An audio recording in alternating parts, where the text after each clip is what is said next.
الف لام میم احسب الناس ان یترکوا ان یقولوا آمنا وهم لا یفتنون صدق اللہ مولانا العظیم وصدق رسولہ النبی الامی الکریم۔ میرے محترم بھائیوں، بزرگوں، دوستوں، سننے والے تمام سامعین و سامعات، انسان جس سے محبت کرتا ہے، انسان کا حشر قیامت والے دن اسی کے ساتھ ہوگا۔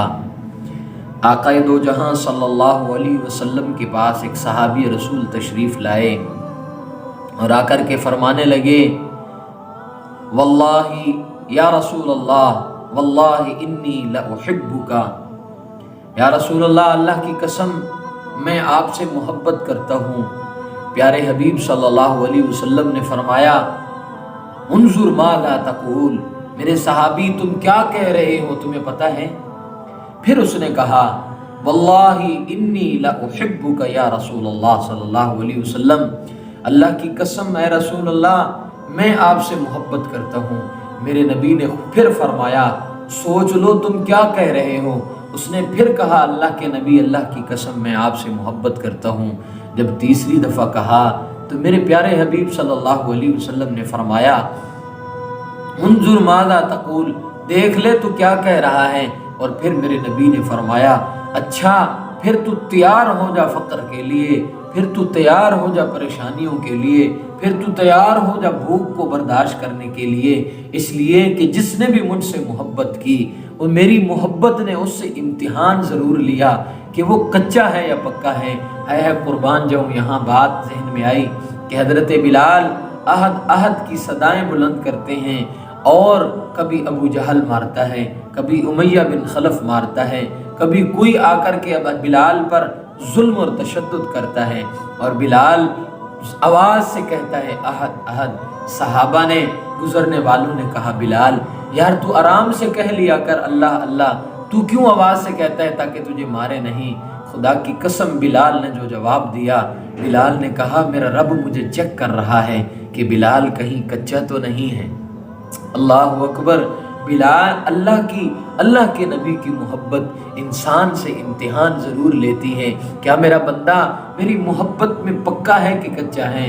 اللہ کی نبی کی محبت اس سے کیا کرتی ہے؟ امتحان لیتی ہے، کہیں میرا عاشق کچا ہے کہ پکا، کہیں کچا تو نہیں، ابھی اس کو پکنے کی تو ضرورت نہیں ہے۔ تو میرے نبی نے اس صحابی کو فرمایا، میری محبت امتحان لیتی ہے، پھر تیار ہو جاؤ بھوک برداشت کرنے کے لیے، پھر تیار ہو جاؤ دکھوں اور تکلیفوں کے لیے۔ پھر ایک وقت آیا کہ مکے کا ایک بہت بڑا رئیس، قبیلے کا سردار حضرت مصعب بن عمیر، جن کے والد محترم مکے کے ایک بہت بڑے قبیلے کے سردار تھے، اور حضرت مصعب بن عمیر کے بارے میں آتا ہے کہ لوگ ان کو دور سے دیکھ کے ان کے چال چلن سے پہچان لیتے تھے کہ یہ مصعب بن عمیر آ رہے ہیں۔ ان کی کیفیت یہ تھی کہ گھر میں رہتے تھے اور جس گلی سے گزر جاتے تھے لوگ خوشبوؤں سے پہچانتے تھے کہ یہاں سے مصعب بن عمیر گزر کے گیا ہے۔ اور مصعب بن عمیر کی زندگی کیسی تھی کہ جو کپڑا ایک دفعہ پہن لیتے تھے ماں باپ دوبارہ پہننے نہیں دیتے تھے۔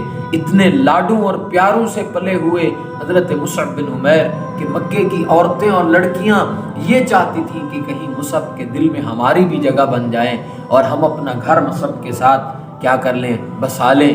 اور قربان جاؤں، ایک دفعہ حضرت مصعب بن عمیر اتنے لاڈ پیار سے پلا ہوا یہ صحابی حضرت مصعب بن عمیر نوجوان حضور علیہ السلام کے پاس پہنچتے ہیں۔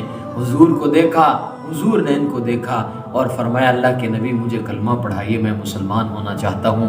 میرے پیارے حبیب صلی اللہ علیہ وسلم نے کلمہ پڑھایا، مسلمان کیا مصعب بن عمیر کو۔ اور قربان جاؤں، پھر یہ مصعب بن عمیر جو بادشاہوں والی زندگی گزار رہا تھا، یہ مصعب بن عمیر جو ایک دفعہ سوٹ پہنتا تھا پھر اتار دیتا تھا اور اس کو پھر نہیں پہننے دیا جاتا تھا، اور یہ وہ مصعب بن عمیر جو بادشاہوں کی زندگی گزار رہا تھا، حضور سے محبت کی، حضور سے یارانہ لگایا، پھر میرے نبی کی محبت نے امتحان لینا شروع کیا۔ پھر مصعب اپنے گھر گیا اور اپنے ماں باپ کو جا کر کے کہا، میں نے محمد الرسول اللہ صلی اللہ علیہ وسلم کا کلمہ پڑھ لیا ہے، اب کیا ہوگا؟ اب ماں باپ نے، جنہوں نے لاڈ پیار سے مصعب کو پالا تھا، انہوں نے سختیاں کرنی شروع کر دی۔ مصعب بن عمیر کے وہ لباس شاہی اتاروا لیے، مصعب بن عمیر جو خوشبوئیں لگا کے گھوما کرتے تھے وہ ختم کر دیے۔ مصعب بن عمیر کے ساتھ رہنے والی ماں نے مصعب بن عمیر سے خلوت اختیار کر لی۔ قربان جاؤں، اور سب کچھ برداشت کیا، لیکن محمد الرسول اللہ صلی اللہ علیہ وسلم کا دامن چھوڑا نہیں۔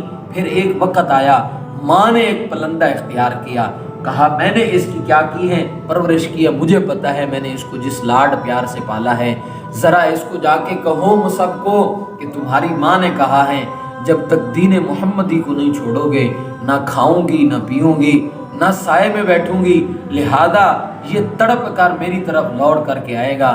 جب مصعب بن عمیر کو یہ ملا پیغام تو مصعب بن عمیر نے کہا ماں عزتیں تیری اپنی جگہ، تیرا احترام اپنی جگہ کرتا ہوں، لیکن تو کیا، تیرے جیسی ہزار مائیں بھی محمد الرسول اللہ صلی اللہ علیہ وسلم کے قدموں پہ نچھاور کر سکتا ہوں، لیکن محمد الرسول اللہ کو چھوڑ نہیں سکتا۔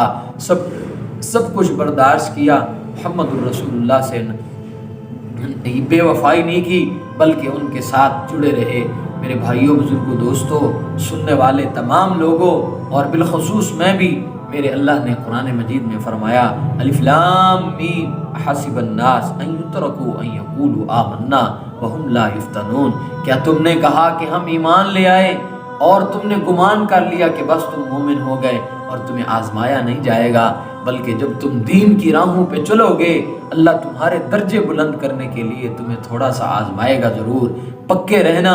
اور پھر فرمایا وَلَنَبْلُوَنَّكُمْ بِشَيْءٍ مِّنَ الْخَوْفِ وَالْجُوعِ وَنَقْصٍ مِّنَ الْأَمْوَالِ وَالْأَنفُسِ وَالثَّمَرَاتِ، ہم تو ان کو آزمائیں گے، ان کی کبھی جانوں کے ذریعے سے، کبھی مال کو لے کر کے، کبھی ان کی کھیتیوں کو اجاڑ کر کے ہم ان سے امتحان لیں گے، اور لیکن کیا ہوگا، وَبَشِّرِ الصَّابِرِينَ، خوشخبری ان لوگوں کے لیے جنہوں نے صبر کیا، جنہوں نے اللہ اور اس کے رسول کو اور اس کے دامن کو مضبوطی سے تھامے رکھا۔